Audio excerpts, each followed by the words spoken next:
Auzubillahiminash-shaytanir-rajim. Bismillahir-rahmanir-rahim. Assalamu alaikum all of you. This is Aligul Mehman, roll number 2K18 BEDL04. I am from 3rd year semester 6. Today I am presenting here the topic that is given by Sir Amjad Arain Sahib. So thank you very much, sir, for giving me such opportunity. So my presentation topic is principles of guidance and counseling. Before starting the main topic, principles of guidance and counseling, I would like to tell here that what is the importance of guidance and counseling in every aspect of life.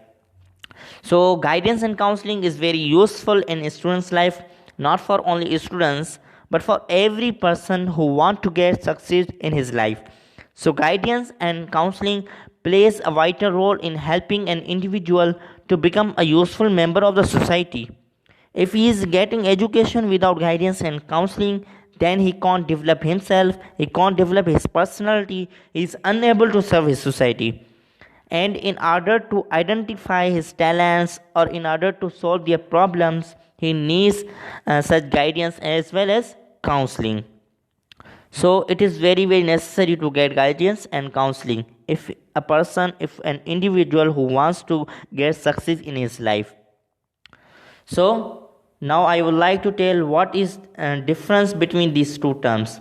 What is guidance and what is counseling? So guidance is basically helping an individual in making choices to solve their problems.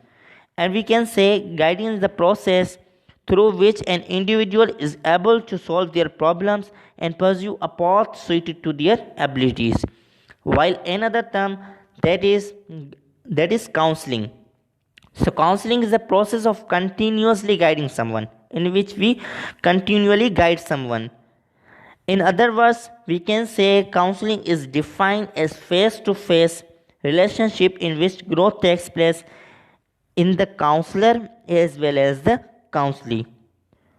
So here in counseling there are two persons. One is counselor who is giving counseling someone, and another that is counselee who is receiving counseling from a counselor. So counselor can be a teacher or doctor, and counselee can be a student or a patient. So now we are moving our main topic, that is principles of guidance and counseling. So first principle is guidance and counseling is the universal requirement. It is required by all individuals at all stages of his development, irrespective of age, sex, caste, status, etc. It means guidance and counseling is a basic requirement for all individuals, either they are infant, adult, or they are aged men. At every stage of life, they have need of guidance and counseling.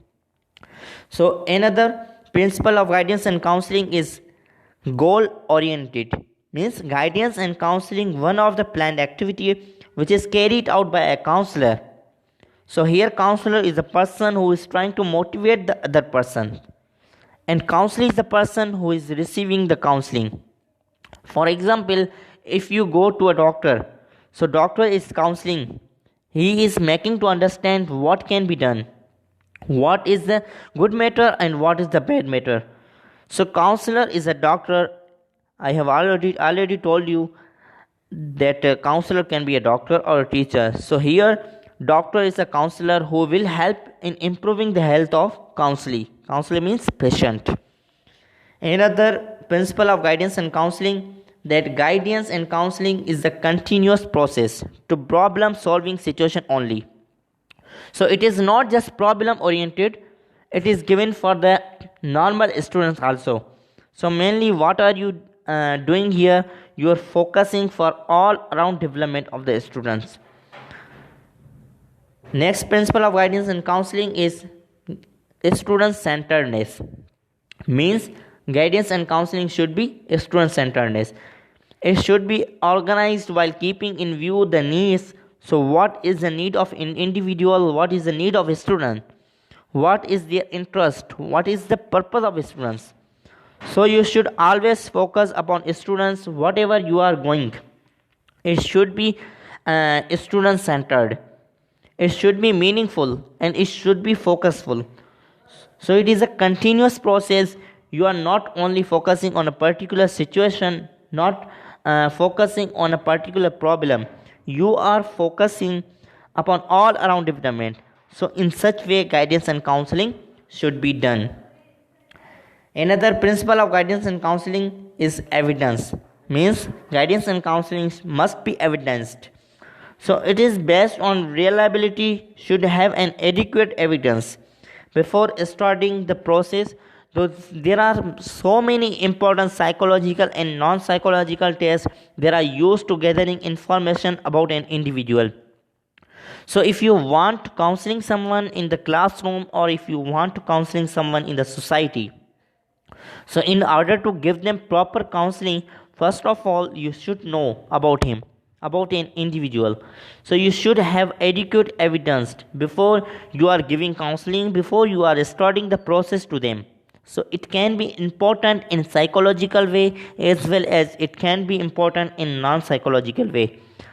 So different types of investigation and different types of tests are used to gather data regarding an individual. Next principle of guidance and counseling is growth and development. So here counselor has to take into consideration, so here what are individual stages, and it is not restricted in particular development. So here growth and development means guidance and counseling depending upon the need of an individual. Either he may be infant age, younger age, or an older age. So depending upon the stages, depending upon the time, depending upon the need to go for guidance and counseling. Next principle of guidance and counseling is professional activity. It doesn't mean everybody can give guidance and counseling. So it should be done by professional who got especially trained for guidance and counseling. They will give only guidance and counseling. It requires counseling as a part of a counselor. If you want a part of a counselor, if you want to counseling someone, so first of all you should take proper training, then you can only give counseling to others. It means every person cannot give guidance and counseling. Like me, I can't give guidance and counseling same in a proper way. So there must be a trained person, there must be a experienced person for giving guidance and counseling. Next principle is prevention as well as cure. So guidance should be organized to deal not only with the serious problems, but it should be able to deal with the causes of such kind of problems. Mainly in future there are so many changes. If you are focusing on the causes of the problem, if you are trying to solve the problem, again there are more chances for an individual to go for particular problem. Again, so in order to prevent this situation, first of all you need to see the cause. You need to first treat only. It will be helpful for the patients as well as for the students also.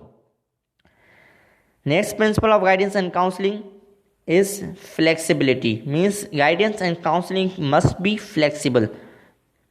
There is no rigid procedure. Whatever you are doing, you want to take everything in consideration. You should not show any kind of difference between boy or girl, or regarding the cause, regarding the age.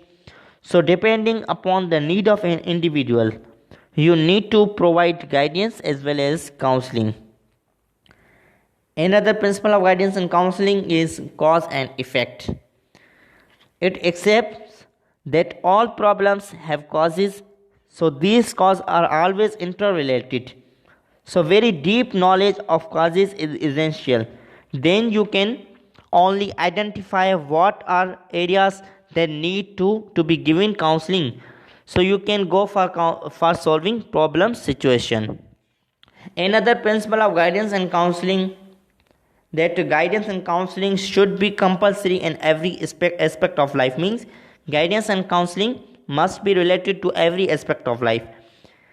In every aspect of life there is a need of guidance and counseling. It doesn't mean that we have need of guidance and counseling in only in education, but we have need of guidance in vocational matters, personal matters, as well as in social matters. It means in every aspect of life we have need of guidance as well as counseling. So last one is guidance and counseling should be according to the need of an individual.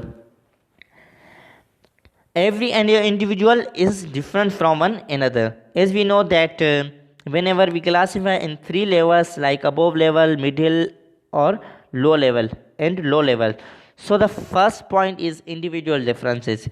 Whenever teacher or a counselor who is guiding or counseling to their students, so he must have to keep in his mind that every individual has its own capacity, has its own potential. So each and every student is different from one another. So whenever different people comes for the guidance and counseling, so counselor has to guide them according to their potential or according to their capacity of their understanding or according to their problem. So the basic principle of guidance and counseling is individual differences. So thank you very much for watching my presentation. Allah Hafiz.